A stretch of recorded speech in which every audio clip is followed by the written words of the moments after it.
नमस्कार, जन उत्तराखंड में आप सभी का स्वागत है। मैं हूं प्रभात। सबसे पहले नजर हेडलाइंस पर।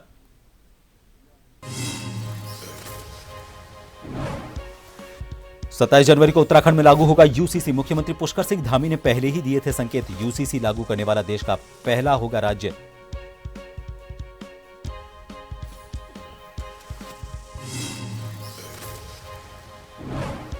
उत्तराखंड निकाय चुनाव की मतगणना, कई जगहों पर भाजपा ने जमाया कब्जा, कांग्रेस और निर्दलियों ने भी मारी बाजी।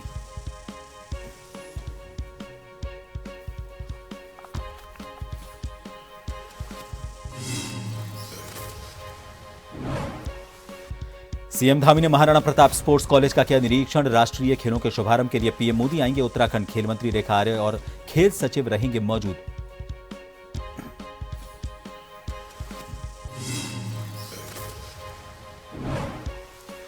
अड़तीसवें राष्ट्रीय खेलों के लिए पहुंचने लगे खिलाड़ी। शुभंकर लोगो, जर्सी, टैगलाइन और मशाल रैली का सचिवालय में हुआ स्वागत, लेकिन स्कूली बच्चों और एनसीसी कैडेट ने नहीं लिया हिस्सा।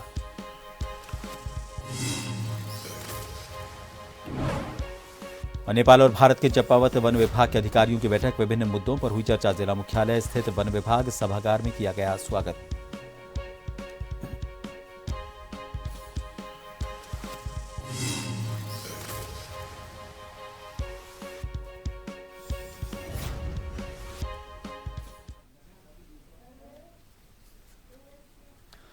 उत्तराखंड राज्य में यूनिफॉर्म सिविल कोड लागू किए जाने की सभी तैयारियां पूरी हो चुकी हैं। 20 जनवरी को मुख्यमंत्री पुष्कर सिंह धामी की अध्यक्षता में हुई मंत्रिमंडल की बैठक के दौरान यूनिफॉर्म सिविल कोड की नियमावली को मंजूरी मिल गई थी।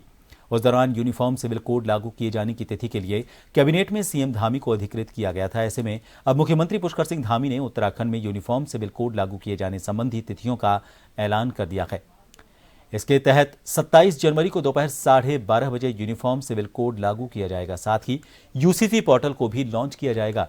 इसके लिए मुख्यमंत्री आवास स्थित मुख्य सेवा सदन में 27 जनवरी को कार्यक्रम का आयोजन किया जाना है।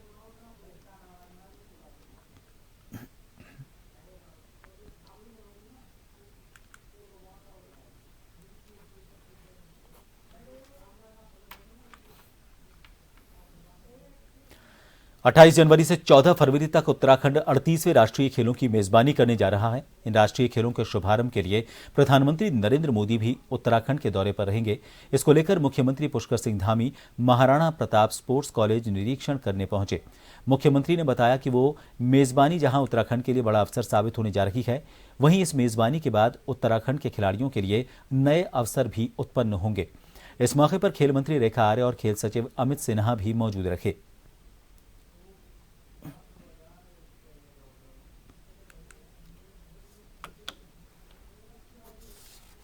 राष्ट्रीय खेलों का उद्घाटन माननीय प्रधानमंत्री जी के हाथों से यहाँ पर एक प्रतियोगिता शुरू होगी, राष्ट्रीय खेल प्रारंभ होंगे। उसकी सभी तैयारियां यहाँ पर लगभग पूरी हो गई हैं और ये बहुत ऐतिहासिक होगा। और जो लोग खिलाड़ी हमारे जो पूरे देश भर के यहाँ आएंगे वो एक अच्छा अनुभव लेकर जाएंगे और हमारे राज्य के लिए भी एक बहुत बड़ा ये अवसर है और राष्ट्रीय स्तर पर हमारे राज्य की एक अलग पहचान खेलों के रूप में भी बनेगी, क्योंकि हमारे जैसे राज्य में ये खेल होना ये अपने आप में राज्य के लिए भी बहुत बड़ी बात है। और अपने आप में लोगों को लगता है कि भाई छोटा राज्य है, पहले ये सोचते थे कि यहाँ इतनी बड़ी प्रतियोगिता कैसे होगी, लेकिन 19 स्थानों पर ये प्रतियोगिताएं हो रही हैं। अलग अलग स्थानों पर अच्छे इंफ्रास्ट्रक्चर बनाए गए हैं। 22 तारीख से माननीय प्रधानमंत्री जी के कर कमलों से 38वें राष्ट्रीय खेलों की जो है वो शुभारंभ होने जा रहा है। निश्चित रूप से हम सब के लिए बहुत गर्व का विषय है। अपने इस उत्तराखंड को बने हुए 25 वर्ष के यानी कि अपने रजत जयंती वर्ष में सबसे बड़ा इवेंट, जो देश का सबसे बड़ा इवेंट जो खेल के क्षेत्र में है, वो उत्तराखंड में आयोजन होने जा रहा है, जो कि मैं समझती हूँ कि हम सब के लिए बेहद खुशी का विषय है।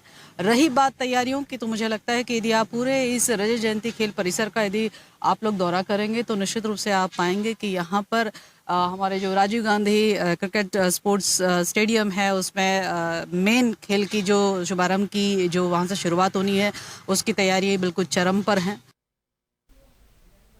उत्तराखंड में होने वाले 38वें राष्ट्रीय खेलों के लिए खिलाड़ियों का पहुंचने का जो सिलसिला है वो शुरू हो चुका है। इस बीच हल्द्वानी के रेलवे स्टेशन पहुंचे ट्रायथलॉन के 58 खिलाड़ी और कोच सहित टेक्निकल स्टाफ का छोलिया नृत्य के साथ भव्य स्वागत किया गया। इस दौरान पारंपरिक स्वागत देख खिलाड़ी काफी उत्सुक नजर आए। खिलाड़ियों और कोच ने बताया कि वो गोवा नेशनल गेम्स के बाद अब उत्तराखंड नेशनल गेम्स में हिस्सा लेने आए हैं और उनकी काफी लंबे समय से तैयारी चल रही है। ट्रायथलॉन गेम्स में साइकिलिंग, रेसिंग और स्विमिंग प्रतियोगिताएं होनी हैं।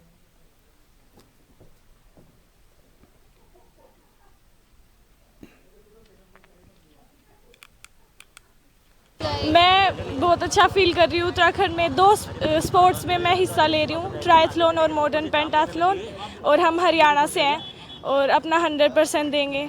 कैसी फीलिंग है उत्तराखंड में, कैसे वेलकम हुआ? अच्छा वेलकम हुआ। क्या फीलिंग है गेम्स को लेकर? अच्छी फीलिंग है, मतलब हाँ, पूरा अच्छे से वेलकम किया है, हमारे लिए अरेंजमेंट्स हैं, हम भी पूरा अपना बेस्ट दे के जाएंगे। अच्छी तैयारी करके आए हैं, 1 साल से मेहनत की, पिछली बार भी आए थे, गोवा में हुए थे नेशनल गेम्स। लग रहा है बहुत अच्छा वेलकम किया उन्होंने। आई एम बहुत ज़्यादा एक्साइटेड हूँ नेशनल गेम्स के लिए। ये मेरा दूसरा नेशनल गेम्स है। मैं हरियाणा से हूँ, हिसार से। ट्रायथलॉन के इवेंट के लिए आया हूँ यहाँ पे, साथ में डुएथलॉन भी करूँगा। मैंने अभी 3 लड़की लेके आई है, सही तैयारी करके आई है ठीक ठाक से। सर यहाँ की सर अनुभव बहुत बढ़िया रहा और स्वागत बहुत अच्छा लगा सर, बाकियों से अलग से देखने के लिए मिले सर। सर आगे हम पहले उसमें भी गोवा में भी लड़कों ने अच्छा प्रदर्शन किया है और नेशनल में भी, और यहाँ पर भी हम उम्मीद करता हूँ सही प्रदर्शन करके जाएंगे। देहरादून जिलाधिकारी सविन बंसल ने 38वें राष्ट्रीय खेलों के आयोजन के शुभंकर लोगो, जर्सी, टैगलाइन और मशाल रैली का स्वागत सचिवालय से किया। मशाल रैली सचिवालय से घंटाघर निकाली गई और इस अवसर पर स्कूली बच्चों, एनसीसी कैडेट सहित जनमानस ने प्रतिभाग किया। जिलाधिकारी ने कहा कि ये हमारे लिए हर्ष की बात है कि प्रधानमंत्री 28 जनवरी को हमारे राज्य से 38वें राष्ट्रीय खेलों का शुभारंभ कर रहे हैं। उन्होंने कहा कि खेल एक गतिविधि ही नहीं बल्कि खेल का अपना एक महत्व है जो हमारी जीवन शैली की गुणवत्ता को बढ़ाता है। खेल हमें सामाजिक, मानसिक और भावनात्मक रूप से मजबूती देता है। उन्होंने कहा कि बच्चे, युवा सहित सभी उम्र के लोगों को खेल को अपनी नियमित जीवन शैली में शामिल करना बहुत जरूरी है।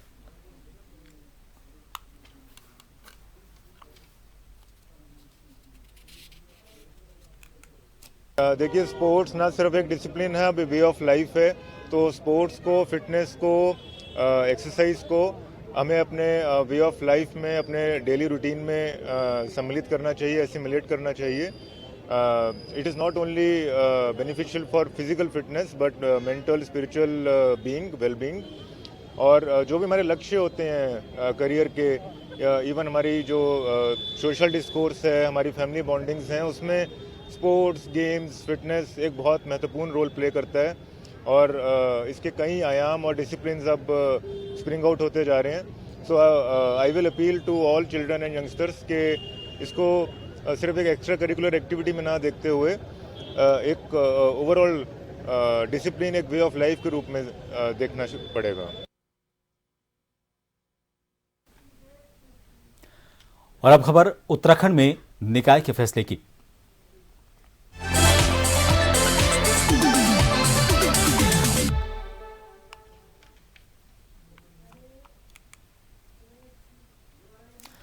पचवादून की 3 निकायों में से एक हरबटपुर नगरपालिका के अध्यक्ष और सभासद पदों के परिणाम घोषित कर दिए गए हैं, जहां पर अध्यक्ष पद पर भाजपा की नीरू देवी ने निर्दलीय प्रत्याशी सरस्वती पेन्यूरी को 3,850 मत से मात दी।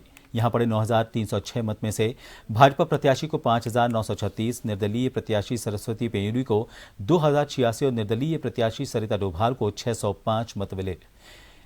यहां पर नोटा को 282 मत मिले हैं। साथ ही 395 मतों को अवैध घोषित किया गया। दूसरी ओर यहां बात 9 वार्ड सभासदों की करें तो 4 पर भाजपा, 2 पर कांग्रेस और 3 पर निर्दलीयों ने बाजी मारी है।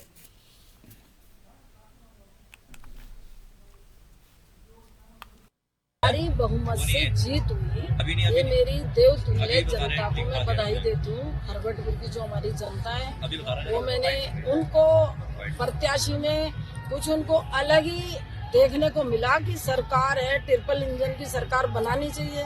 तो वो एक सपना हम पूरा करेंगे जो विकास को लेके हमारी क्षेत्रवासियों का सपना है। उसको हम सभी बोर्ड, जो हमारा बोर्ड जीत के आया, उसको सब मिलजुल के एक राजनीतिक दल से भी ऊपर उठ के काम करके दिखाएंगे।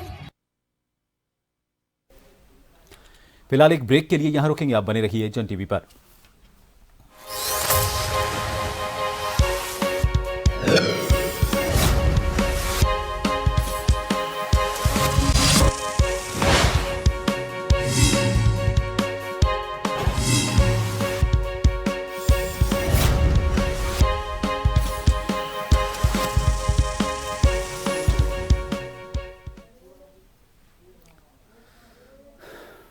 जन उत्तराखंड में एक बार फिर आप सभी का स्वागत है।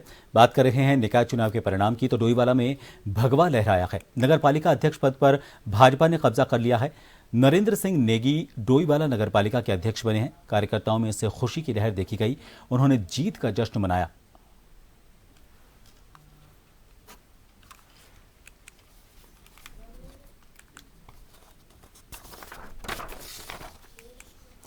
उत्तराखंड में भी नगर निकाय चुनाव को लेकर 23 जनवरी को मतदान हुआ था और आज रामनगर में राजकीय महाविद्यालय में मतगणना हुई।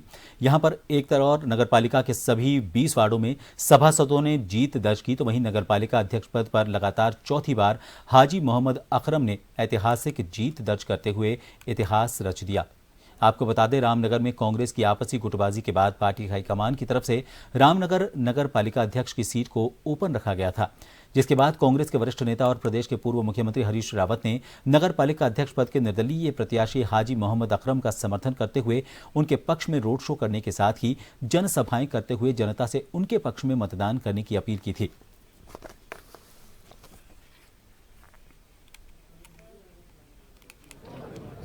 मैं देना चाहता हूं कि जनता की जीत है, मेरी जीत नहीं है।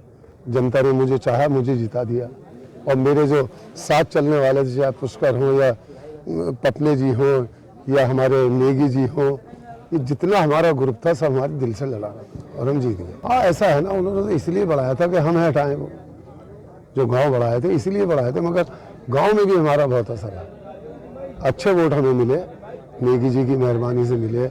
ये पुष्कर जी थे, पत्नी जी थे, इनके बहुत लोग थे, इनके असर के वोट से हमें जो मिले हैं।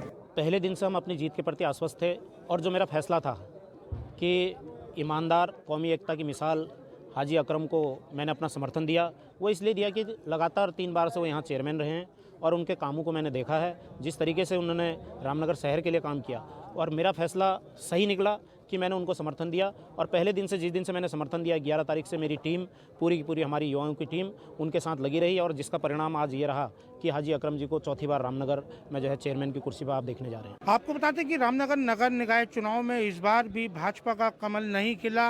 एक बार फिर रामनगर की जनता ने निर्दलीय प्रत्याशी हाजी मोहम्मद अकरम को चौथी बार रामनगर नगर पालिका अध्यक्ष की कुर्सी सौंपी है, जिसको लेकर उनके समर्थकों में जहाँ एक और उत्साह देखने को मिला है। तो हाजी अकरम का साफ तौर पर कहना है, उन्होंने सभी क्षेत्र की जनता का आभार व्यक्त करने के साथ ही कहा कि 15 सालों में विकास कार्यों को आज जनता ने उनके मोहर लगाई है और आने वाले जो उनका कार्यकाल होगा, जनता के विकास कार्यों को पूरी तरह प्राथमिकता दी जाएगी। आपको बता दें कि सरकार द्वारा रामनगर के 5 ग्रामीण क्षेत्रों का विस्तार कर नगर पालिका की सीमा में शामिल किया गया था, जिसको लेकर भाजपा के लोग उत्साहित थे कि जो ये ग्रामीण क्षेत्र नगर पालिका की सीमा में शामिल हुए हैं तो निश्चित तौर पर इस बार रामनगर में भाजपा का कमल खिलेगा। लेकिन भाजपा के इन दावों की सारी तरह को धराशायी रामनगर की जनता ने कर दिया है।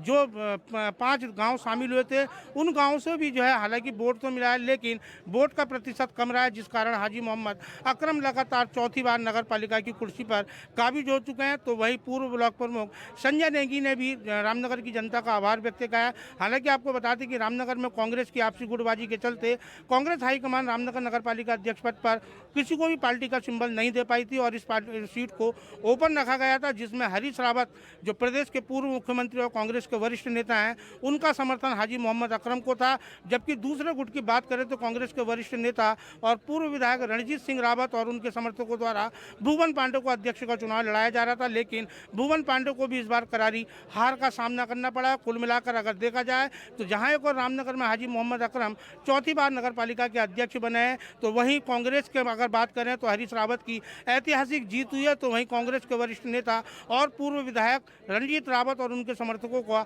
हार का सामना देखना पड़ा है। रामनगर से राजीव अग्रवाल के साथ कैमरामैन बंटी अरोड़ा, जन टीवी। रुड़की के भगवानपुर नगर पंचायत का परिणाम भी घोषित हुआ है। कांग्रेस के गुलबहार ने अध्यक्ष पद पर 2261 वोट से भाजपा प्रत्याशी अर्चित अग्रवाल को करारी शिकस्त दी है। कांग्रेस कार्यकर्ताओं में इससे खुशी की लहर दौड़ गई।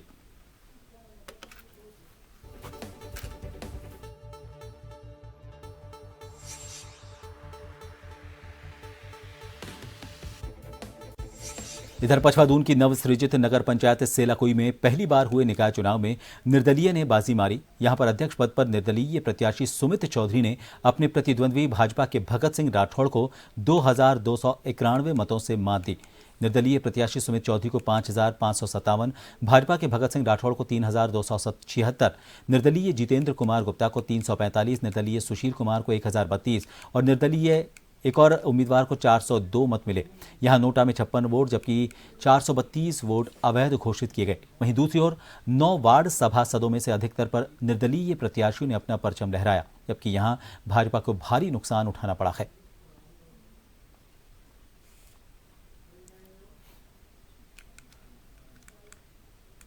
जीत का श्रेय सारा मेरे जो सिलागुई के भाई हैं, बहनें हैं, माताएं हैं, मेरे बुजुर्ग हैं, उनको जाता है। और ये जीत मेरी नहीं, मेरे पूरे नगर पंचायत सिलागुई की जीत है। जो एक आपसे उम्मीद की थी, जो वायदे किए थे आपने जनता से, उन उम्मीदों पर कितना खरा उतरोगे? मैंने जो जनता के बीच जा के वादे किए, मैं उन पर पूरा खरा उतरूंगा। विकास एक प्रमुख मुद्दा रहा है और एक कूड़ाघर जो प्रमुख मुद्दा रहा है चुनाव का, तो उन दो मुद्दों पर कितना आप प्रमुखता से काम करेंगे? पूरा प्रमुखता से काम करूंगा मैं, और जो भी मैंने वादे किए हैं सारे पर खरा उतरूंगा। बागेश्वर नगर पालिका चुनाव में भाजपा ने परचम लहराया है। भाजपा प्रत्याशी सुरेश खेतवाल ने निर्दलीय प्रत्याशी कवि जोशी को 213 मतों से हराया। वहीं कांग्रेस प्रत्याशी गीता रावल तीसरे स्थान पर रही।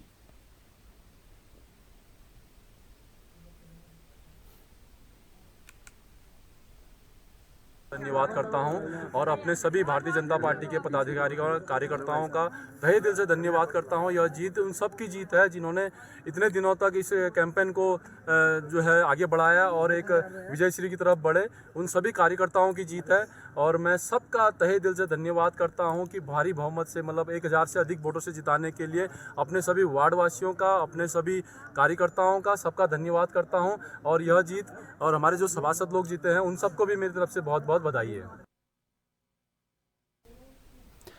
आखिरकार लालकुआ की जनता ने अपना जनादेश सुना दिया है और भारतीय जनता पार्टी से बागी होकर निर्दलीय चुनाव मैदान में उतरे सुरेंद्र सिंह लोटनी को अपना नया चेयरमैन चुन लिया है। सुरेंद्र सिंह लोटनी ने अपने समर्थकों और लालकुआ की जनता का आभार जताते हुए कहा कि यह जनादेश ऐतिहासिक है और अब विकास कार्यों के नए आयाम लिखने का समय आ चुका है।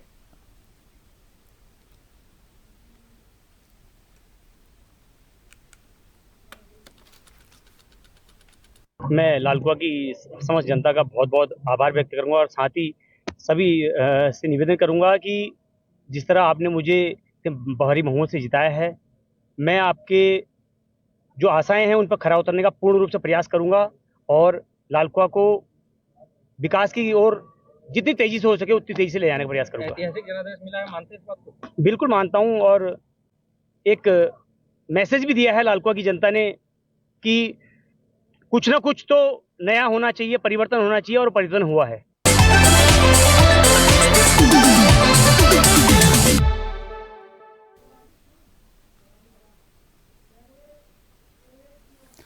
और इन सभी खबरों के साथ फिलहाल के लिए इस बुलेटिन में इतना ही।